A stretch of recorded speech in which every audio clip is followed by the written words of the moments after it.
Hello everybody and welcome, and are you as excited as I am for Kerbal Space Program version 1.0? I'm pretty sure you are. But before this hits on Monday, I got some mission I have to finish first, and it's a big one. This is an Eve return mission, not just any Eve return mission, because I plan to do a sea level return. I never really managed to do that right, and before the final version, whoa, look at that. Now that's a nice booster separation. Look at that, beautiful. Where was I? Yeah, because with Kerbal Space Program 1.0, of course, the aerodynamics are gonna change, and so probably every behavior of every vehicle I have ever designed will be a little bit or even very much different than I have expected. So I decided to do one more big-ass mission with version 0.90. And the launcher you have seen up to now is my 1200-ton launcher system. Yep. It can deliver 1,200 tons into lower Kerbin orbit. And, well, it's necessary basically because this ship, fully loaded, has, well, something around 1,100 tons. And it is going to Eve. Well, you might wonder what that peculiar shape on the front is. We will get to that very soon, but first we have to make some adjustments to our orbit so we get a good encounter with Eve. And here we are already in orbit to Eve. You see, I've skipped a lot of the boring stuff and now we're gonna get right down to it. So I have installed a mod called Trajectories, which is very helpful when you're planning aerobraking maneuvers. Once more, you have a good view of the spacecraft, and the entire thing that's sitting in the back is the lander. The lander itself is about 400 tons, so yeah. You can see trajectories at work here, which is kind of projecting where I will probably be going. But the developer of that mod said you have to be careful when using stock aerodynamics because they are not that good to predict, like near or far, and I'm not using any of those other aerodynamic mods, so yeah, let's see if this works out. But first we have to turn into a blazing fireball because we're entering the atmosphere of Eve. And there we are, the giant... Well, yeah, I'm gonna go ahead and say it before you do in the comments. It looks like a giant octopus penis. So, there it is. And just one more view out of the cockpit while we get burned by the immense aerobraking heat. I'm really interested how that would work with 1.0, or if that would work at all. And... yeah, it seems like the Trajectories mod is... well, it seems like it's not letting me... I think it predicted something completely different than what is happening in actuality. Because you see, the blue line represents my actual orbit, and the white line represents where it should end after I exit the atmosphere. But I'm already out of it and I'm not really sure that I will end up there. One more time looking at the map view. Getting very close to the edge of the atmosphere, but well, I don't think this will work. We're already at 80 kilometers. And the sun is setting, but I'm afraid this is a dud. Well, there's always F5 and there's always F9, so we're gonna use this right now. And we did. So, after performing a real aero capture, I was in an orbit, although a degrading orbit, and I realized I lost all my electricity using the massive amount of reaction wheels I had going through the atmosphere, keeping this thing level.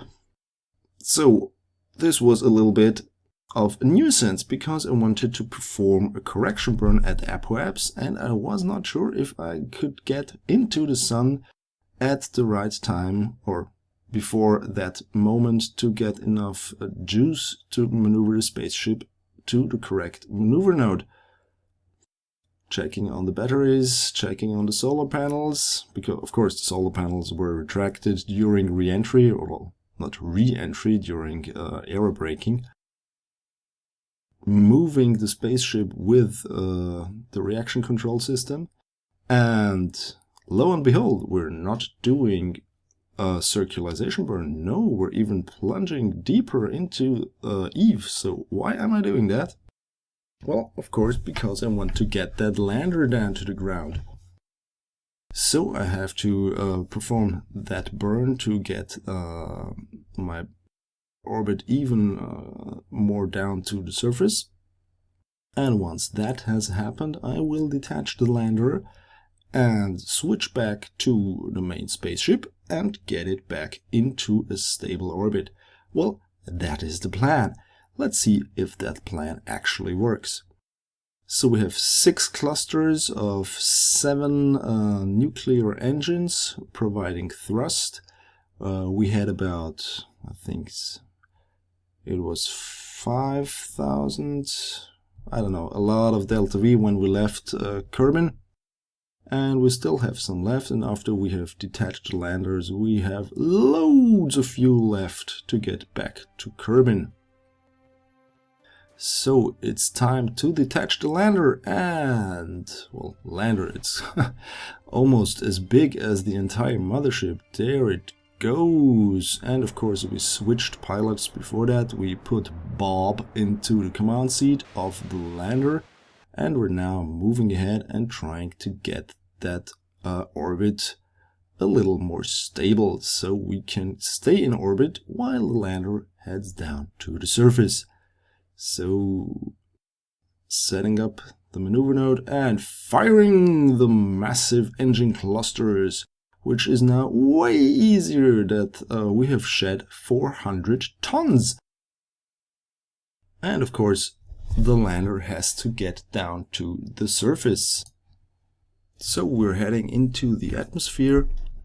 This is going to be another big fireball. Look at that, like a flying fat shuriken or something like that. Heading into the atmosphere, thank God with no re-entry damage yet. I'm really curious how we're going to perform Eve landings with the new atmospheres. And here I realized my staging was kind of off, and I tried to open all parachutes in a frenzy because I did not want to crash and burn into the ocean. Even though it's called the Explodium Sea, I really don't want to turn my lander into Explodium. So I opened the parachutes manually because I was not sure if I hit the staging button if it would stage only the parachutes or if it would already stage the separation of the entire parachute assembly and the floating devices that are designed to keep my lander on the surface. So I created a new stage and moved all the parachutes around, and as you can see, it's a lot of parachutes.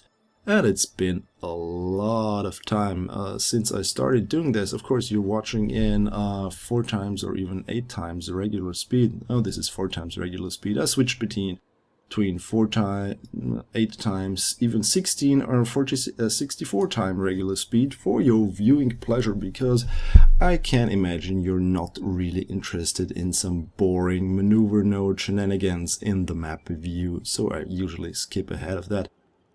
So moving some parachutes about, creating a new stage, trying to hit them before we hit 5,000 meters, because that's where I set most parachutes off. Of course, when you go to Eve, you don't want parachutes to open only at 500 meters above surface, because the atmospheric pressure is so high that it would rip the entire lander apart, and we barely made it. It's 7,000 meters above sea level and the drogue chutes are about to open. slowing down the vehicle significantly, and there is some kind of visual bug happening, lighting up the parachutes even though they're not selected, but that can be remedied once you kind of capture, move over, you move your mouse over that icon that controls those parachute groups. And we have our 6 drogue chutes opened. At 2,500 meters, 6 of the main parachutes will open. At 1,500, the next 6 will open, and at 500, all those little small parachutes on the floating devices will open. So we're heading down to 2,500, and yes, the first parachute stage has opened. We're losing velocity quickly, but not enough to be on the safe side. So we have to wait until the next parachute stage hits. And I was really reluctant to hit the physical time accelerations because I did that before and the lander kind of, well, let's just say it did not react too well to that. So we have opened all of our main chutes and we're heading down even slower than before. Well, not slow enough yet, but of course we have our engines which will cushion the final descent. But we have to be careful because if we use them too much, then we don't have enough delta V yet left for the ascent back into orbit, or at least that's what I'm worrying about, because, well, this is really the first attempt of this lander. I just put it together in Kerbal Engineer. I tried it out on Kerbin, on the surface of the ocean, to check if it can float at all. It can. Let's see if it can float on Eve, where the properties are even, well, more hostile than on Kerbin. But so far it looks good, and yeah, here I tried that time acceleration thing and a lot of chutes just cut out, and the lander, well, I said before, it did not handle it that well. Still, I tried to, well, save what I could save by kind of hitting the engines and trying to maneuver it with them, but that was not good at all. It was a complete disaster, and we were heading down face first into the ocean, and yeah, Explodium Sea. But we tried again. Well, I tried again. Unfortunately, I had a save file on the descent profile, which was scary because I saved at about 7,000 meters above sea, and the parachutes were already open, but after reload they did not show open, but they worked regardless. And here we're slowing down our descent even further with the engines, almost arresting our vertical velocity. And then touchdown! We are splashed down, actually, not touched down, on Eve. And it seems everything is fine for the moment. Yes, it is. So there you go. We have an Eve landing. So we just renamed that thing. You may have noticed I call this thing the Appleseed 1 because the planet is Eve and she was kicked out of paradise because she ate a forbidden fruit, an apple, and yeah. So what's in the cargo bay? I designed this ship to be able to carry a rover. So I used the 2 cargo bays to create some kind of small hangar, put the rover inside, carried it to Eve, and there it goes, ready to land on the surface. You can see in the back it has its own small kind of rocket device to propel it out of orbit. It has not very much fuel, but quite enough to get that thing to the ground where I want it to. And I'm going to set it down on land, because, well, that's what a rover is for, isn't it? So, where should I put it? Well, there's the big landmass west of the lander, and that's where we're going. And yes, I do have a plan to get the rover and the lander crew to meet. But you'll see about that in a few moments. But first we have to make the lander go down. And we're on a good path, at least if I can trust the trajectories mod. Which I don't after that scene you have all witnessed before, but well, what can I say? It's the only thing I got. So we ditch the transfer stage or the maneuvering engines or whatever you might want to call them, and we can already do some little science because there is a small probe core on board, so it does not really need a pilot, but of course we need a pilot because we want to gather some surface samples and maybe even plant a flag or something.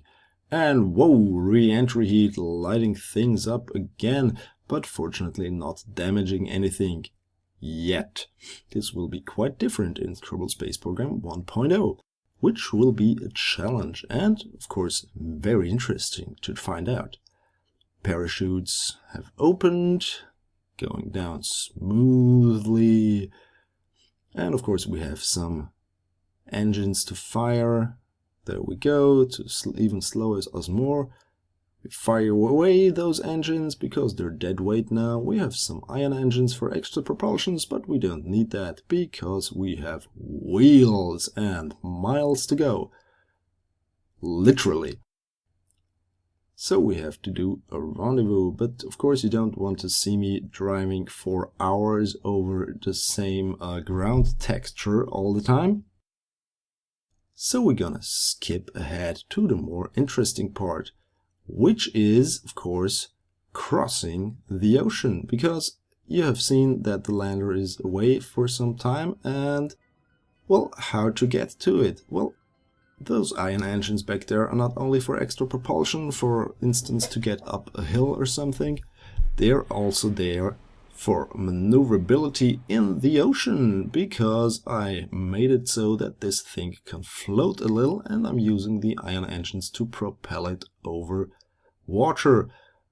Unfortunately, I did not bring enough fuel to get it back to the lander, but that doesn't matter because I have some other trick up my sleeve. And this is where I realized I made this clever trick where I used a second capsule to transfer my Kerbal from top to bottom, so I won't need ladders, but unfortunately if I want to get back all my science data I would need ladders, so yeah, I had to do that again. Yeah, sorry about that. So this is actually the second attempt. It's basically exactly the same lander, I just put some ladders on it. And here I'm trying out if it works, and yes, it does. So the other trick I was talking about is launching now. And what is that, you might ask? Well, it can swim, and it can swim very well. And it is the means to get the pilot to the rover. Kind of like a skidoo or, well, whatever you want to call it. A water bike or anything like that. So it also has one ion engine in the back, and it has, well, more than 10,000 meters per second of delta V. And so I thought this would be enough to get the pilot to the rover and then back again to the lander to get back up into space after collecting, and this is the original mission profile, collect science from every biome on Eve. So yeah, that was the plan. Quite ambitious, to be honest, but, well, you have to dream big. And this was my means to realize it. So let's set the rover as our target. And then it's time to hit the engines and ride through the beautiful green evening on Eve. Evening, haha. No pun intended. Well, yes, pun intended, of course. And we're skipping ahead a little bit because I realized, well, even with 10,000 meters per second of delta V, it was not enough to get to the rover and back. I realized I would have needed 12 times the amount. Just to be sure, I got Bob Kerbin to the shore, and here you can see him swimming the final leg of the journey to the surface. to the shore, of course, planting a flag with some cool title and some stupid descriptions, and then we have to take an EVA report and a surface sample and head back to our water bike. So I thought, well, maybe I get something down there that could do that does not need any fuel, something that relies purely on electric power, which is there in abundance because we're close to the sun and could use solar panels. So I created this thing. It's kind of a paddle boat or steamboat or whatever you want to call it.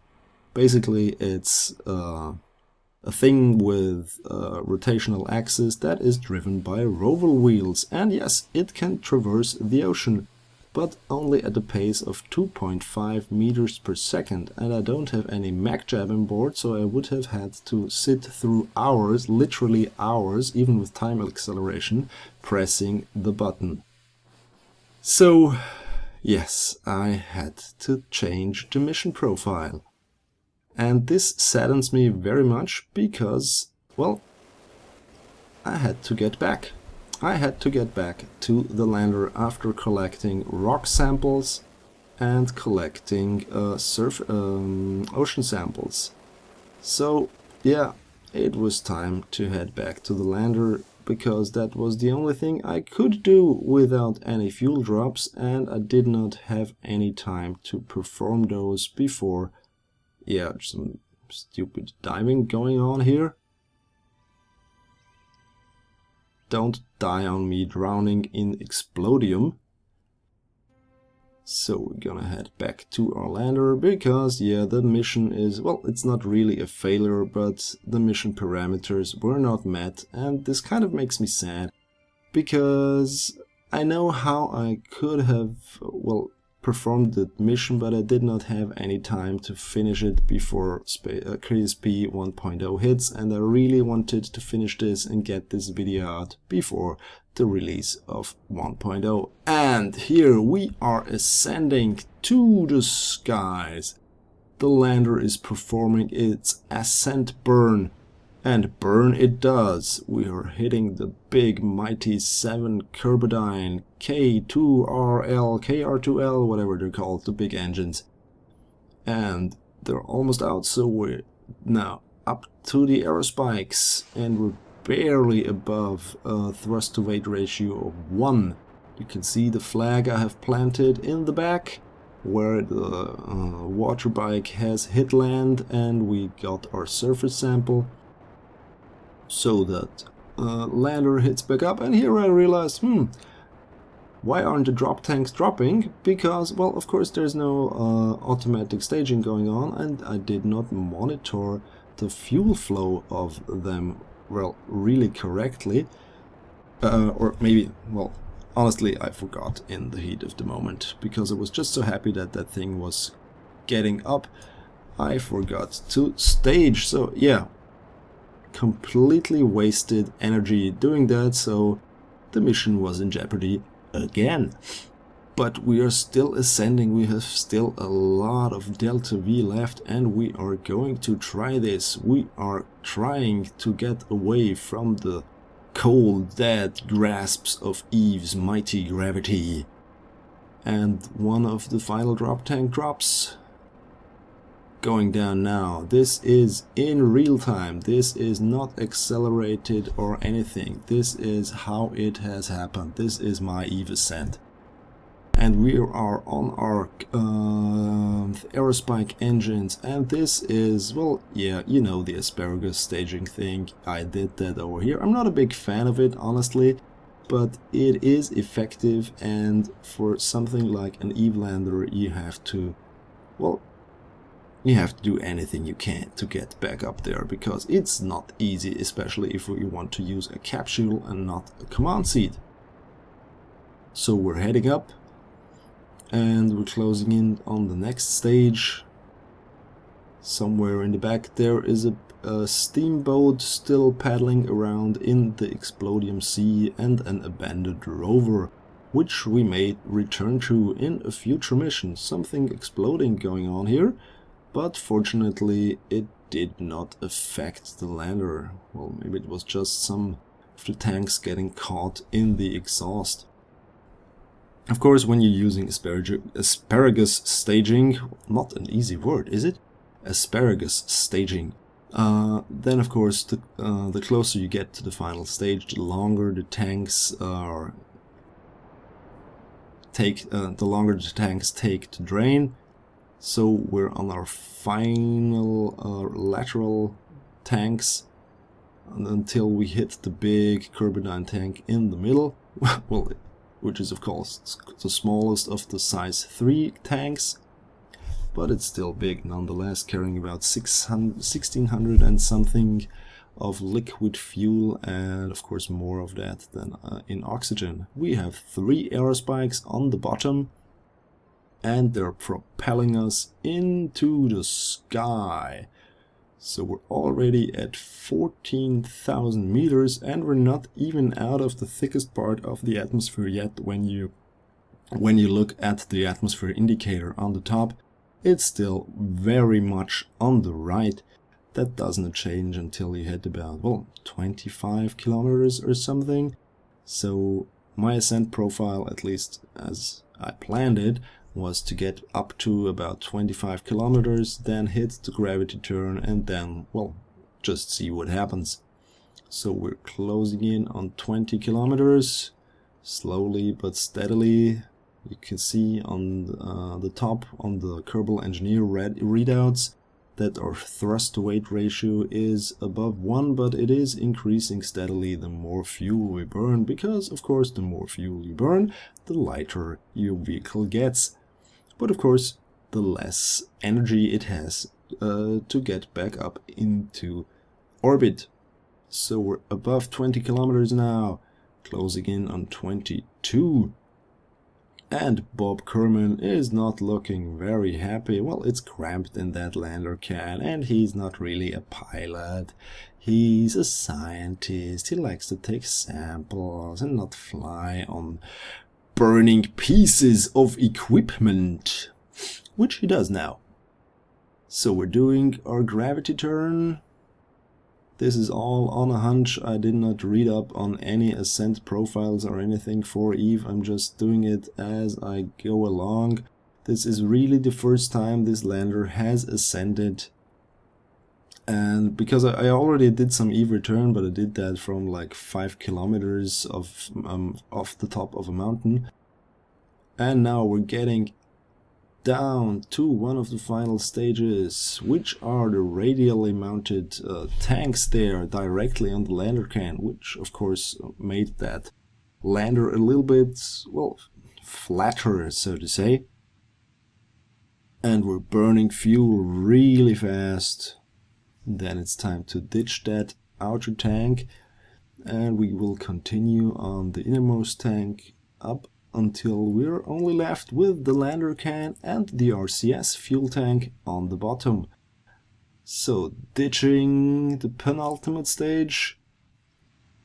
So we are now on the final leg of liquid fuel and oxidizer, and once that is gone, we only have our monopropellant system left, which is of course useful to use with the lander can, because the lander can already has some 15 units of monoprop inside, which is not much, but it is something, and every bit helps when you're getting back up from Eve. Already hitting 71 kilometers. If this were Kerbin, we would already be in the safe zone, but it's not, and we're not, so we're still heading up. You can see the real apoapsis height on the top left corner in the Kerbal Engineer readout, and we're getting our trajectory flattened out a little bit. And then we ditch the tanks and continue on our monopropellant system, and we have loads of Delta V left. This is looking good. This is looking really good. I think I have over-engineered this. There might be some fuel left. Yes, it looks like there will be some fuel left for a rendezvous. So we're just doing one more final burn, and then we're back in the safe zone, in a safe orbit around Eve. Well, look at that. That's what I like. A successful ascent. So it is time to admire the view, look back at the purple beauty that is Eve, and set up a rendezvous with the mothership, which, well, it's not that easy because, well, I just suck at rendezvous, honestly. But I managed it in the end. There we have it.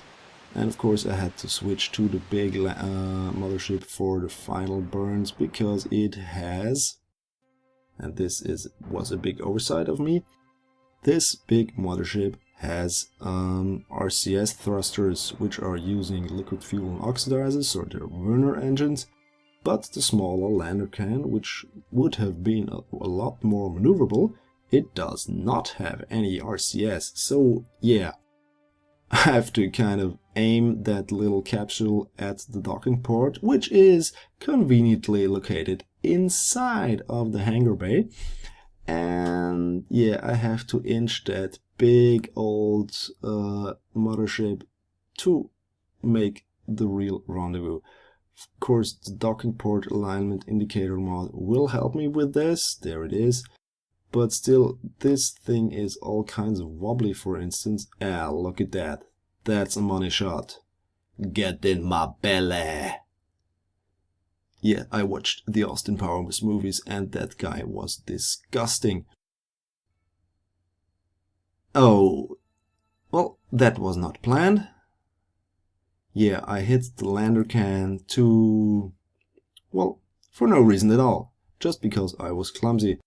But in the end, I managed to get it back in after, well, quite some minutes of really tedious maneuvering, and I get some RCS back into those engines. So it is time to make some more transfer burns. Yeah, we're going back to Kerbin. You may or may not have noticed I did not perform any quick saves yet, and I will not do them. This is all done in one shot. Of course, it's edited now for your viewing pleasure, but it was all done in one shot, and if you like, I could upload all those gigabytes of raw video footage so you can corroborate that. And the reason for that, for me not using any quick save, is because I really wanted to make that that entire mission feasible, you know, that real 7 biome Eve mission where I get science data from all the biomes, and I already have a plan to do that, but I'm not sure I get that done before KSP 1.0 hits. But well, so I did all of this without any saving. Yeah, I really did, and I did crash, and fortunately the autosave system made some save files in between that, well, worked actually. And here once again the trajectories mod not really working as I was hoping it would, so I had to do some transfer burn again. Interestingly, once you're in an orbit it works much more reliable, so the second and third passes for the aerobraking maneuver were a lot easier to predict. And we're getting closer and closer to our home planet, circularizing, and then it was time to get the lander can back down to Kerbin. So there it is. And we are almost home. Almost there, almost there. So just one more step to perform. Well, it seems like we're going to hit that lake over there. Would you look at that? And we don't have any parachutes on this because they are weight, and weight is bad when you want to perform an Eve descent. So I thought, well, I could do this with the monoprop engines instead, and what would you know? It actually worked, and I managed to slow it down significantly and splash down, jump back up again, and then splash down again into the ocean safely. returning precious science data from Eve, and then the game crashed. Right here, the game crashed. But fortunately, once I loaded it up again, the lander was safely down on the surface and I got my Eve science data. I got my surface sample and water sample and whatnot, and of course I got my EVA report, and then I got my pilot back. But there you go. My quick save back on the planet is still active, and this is what I'm going to do now. I am going to activate that quick save because I want to finish the mission as I have planned it. Will I be able to finish this until Kerbal Space Program 1.0 hits? I don't know. You have to keep watching to find out. Thanks for sticking with me. Goodbye.